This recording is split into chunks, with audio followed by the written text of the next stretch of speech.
Now let us see this problem.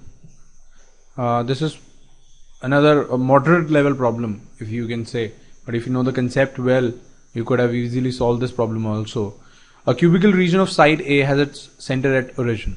It encloses three fixed point charges, minus q at minus a comma 4, this is this point, right, and 3q at 0 comma 0, which is at the origin, and minus q at 0 comma a by 4 and 0, right. Choose the correct options. Now if we see over here, the entire setup is symmetric about 4 faces, right. It is symmetric about 4 faces. X is equals to plus minus a by 2. These are 2 faces. Let us mark this as A, B, C and D, and this is E, F, G, H, right. A, B, C, D and E, F, G, H. Through these, it is regarding these 2 faces, it is symmetric. And also Z equals to plus minus a by 2. That means EA, BF and HDCG, right.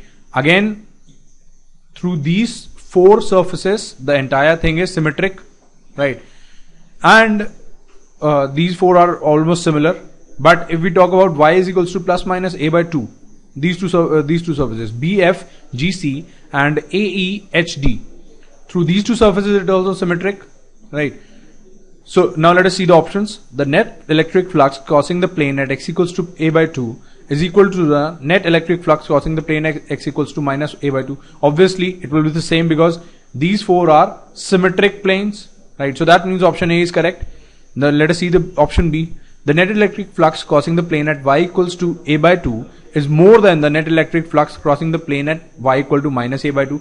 But these 2 are symmetric with respect to each other, right. So that means this is not more, rather these are equal, right. This should be equal. So that means the option is wrong. C part, the net electric flux crossing the entire region is q upon epsilon naught. We know that phi is equals to q enclosed upon epsilon naught. What is q enclosed in the surface? Minus q plus 3q. This will be equal to 3q minus 2q upon epsilon naught, which will be equal to q upon epsilon naught. So this is the flux enclosed. That means option C is also correct. Now if we see option D, the net electric flux crossing the plane at z equals to a by 2 is equals to the net electric flux crossing the plane at x equals to plus a by 2. Obviously, because we have said that these 4 planes are symmetric. Again, option C should also be correct. So the correct answers are A, C and D.